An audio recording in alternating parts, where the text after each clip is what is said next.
Queridos irmãos e irmãs, nós começamos a Semana Santa com o Domingo de Ramos.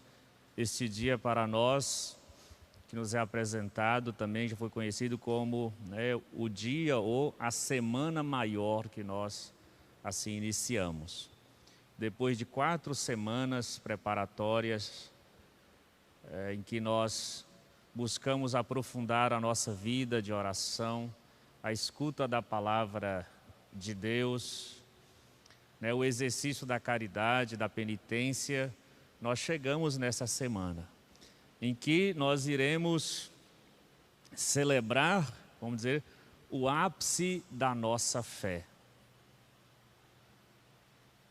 O ápice da nossa fé, no sentido de uma síntese de tudo aquilo que significa para nós a vida de Jesus, a sua vida, morte e ressurreição. E nesta santa celebração, ela é composta de 2 dimensões ou de 2 momentos, de 2 partes. Esta parte que comumente nós realizamos fora do nosso templo com a nossa procissão, que tem esse viés penitencial também, mas esse viés da nossa manifestação pública, sair pelas ruas, manifestar, aclamar, receber Jesus como Rei Messias, aquele que vem para libertar todo o povo, de modo especial do pecado. E interessante que esta entrada, falar dessa entrada de Jesus em Jerusalém, que é a entrada triunfante. Aí nós nos perguntamos, padre, mas como que é essa entrada triunfante? Então é uma entrada triunfante ao reverso, vamos dizer assim. Porque quando nós falamos de uma entrada triunfante, nós estamos muitas vezes nos referindo a toda uma pompa, toda uma preparação pomposa, suntuosa para mostrar, de certa forma, um poderio, de certa forma, uma influência, mas de um outro jeito.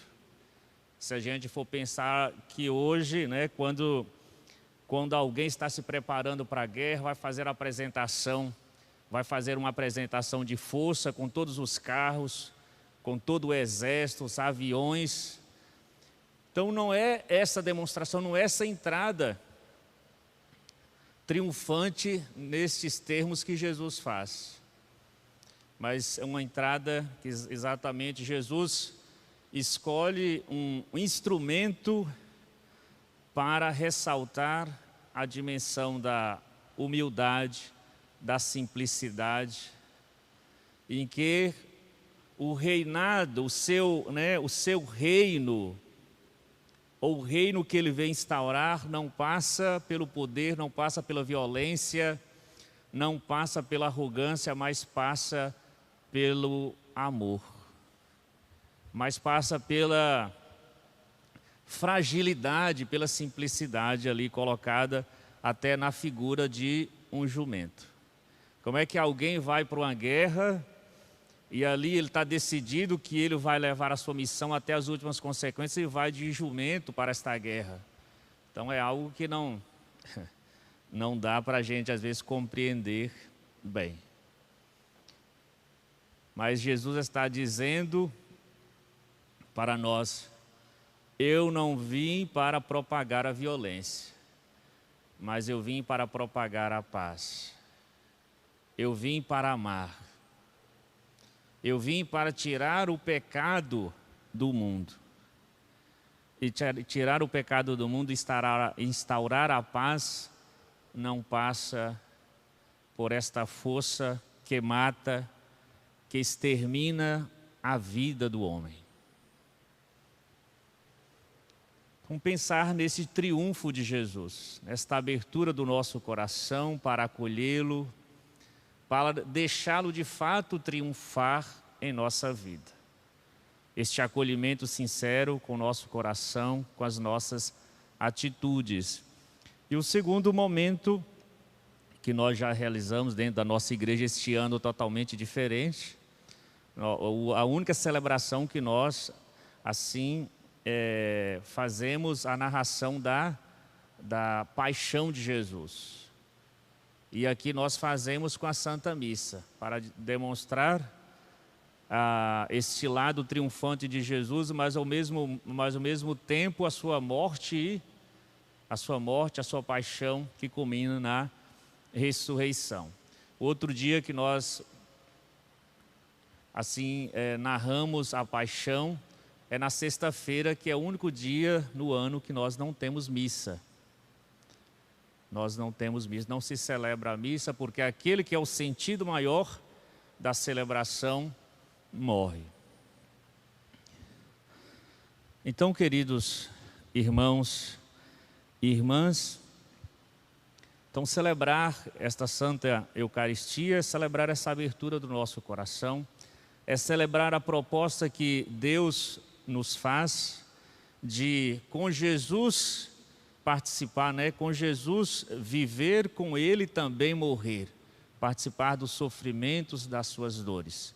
Perceber que aquele que entra em Jerusalém é o mesmo que vai sofrer, é o mesmo que vai morrer, é o mesmo que vai sentir tamanha dor. Esta inversão. E o sentido dos ramos, muitas vezes nós usamos os ramos e o nosso povo às vezes é muito supersticioso, às vezes quer usar sempre como amuleto. Aí sempre perguntava, o ramo, nessa celebração, nós falamos domingo de Ramos, o mais importante é o ramo?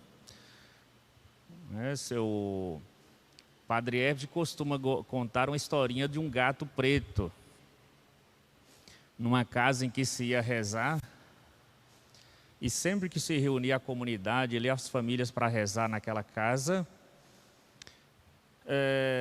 na hora que ia começar a oração tinha um gato, e esse gato começava a atrapalhar demais, passar no meio da sala, passar no colo das pessoas e tirava toda a atenção. E depois de atrapalhar tanto, a comunidade chegou à conclusão, nós precisamos tomar alguma decisão com este gato. Resolveu pegar o gato e amarrar. Amarrou o gato, todo mundo rezou, prestou atenção e foi a maravilha. E aí toda semana se fazia esta oração. E a primeira coisa que se fazia antes de começar a oração, que era o ritual, pegar o gato e amarrar. E todo mundo rezava, tranquilamente. E um dia, todo mundo chegou para rezar e já procurou o gato. Cadê o gato? O gato tinha fugido para a casa da vizinha. E esse arrumou lá uns 2 ou 3 e mandaram ir buscar esse gato na casa da vizinha para amarrar. E aí até que amarrou esse gato e todo mundo rezou direitinho. E foi até que um dia esse gato morreu. Depois que esse gato morreu, o pessoal chegou à conclusão. Como é que agora nós vamos rezar? Como é que agora que nós vamos rezar? Cadê o gato para a gente amarrar? Então agora não tem mais sentido a gente rezar. Cadê o gato? O que o padre está querendo dizer, né? De uma situação, de um contexto específico, passou o gato ser a razão do encontrar para rezar. Perdeu-se o gato, perdeu-se a necessidade ou sentido de fato de rezar, de encontrar como família. Às vezes alguém que vem na quarta-feira de cinzas. Opa, eu quero ir na quarta-feira de cinzas para mim começar o meu retiro espiritual, de escutar a palavra de Deus, de mudança. Não, eu estou indo lá, não é para isso, não, é só para pegar a cinza. Olha, eu quero participar da celebração de Ramos. Talvez não é tanto para mim aclamar Jesus, acolher Jesus, viver com Jesus e sentir, as dores da sua entrega, do seu amor. Então, às vezes, nós vamos transformando aquilo que é um acessório, porque usamos aqui, não é que mas é no sentido de manifestar a nossa alegria, de ter ao nosso lado alguém que nos defende, alguém que nos ame até as últimas consequências, que é Jesus. Não inverter. Então, esta Semana Santa é a semana maior, porque é uma semana, nós falamos de santa. Por que é santa? Porque é uma semana que nós separamos, que nós queremos buscar viver de fato na presença de Deus, reforçando a nossa vida de oração, examinando a nossa vida, aprofundando o nosso sim a Cristo Jesus. Nos dando conta daquilo que é a nossa identidade católica, aquilo que é a nossa identidade cristã. Então, na Semana Santa, vocês vão falar assim: nós acreditamos em quem? Nós seguimos a quem? Então, Semana Santa vai nos dar todos os elementos fundamentais da nossa fé.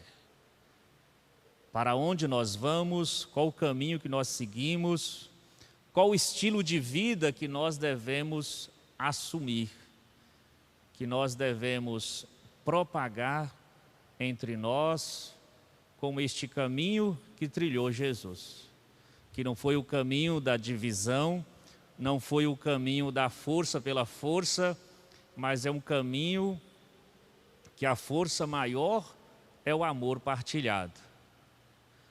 E aquele que morre, e aquele que vai morrer, não é a sua derrota, mas aquele que vai morrer exatamente a sua vitória, porque amou-nos até o fim e deu vida a todos nós. Então, queridos irmãos e irmãs, que esta Santa Eucaristia nos inspire, nos ajude, a viver o projeto de Deus, a compreender a palavra de Deus, a não lavar as mãos diante das muitas situações de injustiça, de muitas situações de violência, mas aonde há essa violência, onde há injustiça, onde há divisão, que a gente possa, como Jesus, ser esse sinal de unidade, ser esse sinal de paz, sinal de amor. Amém.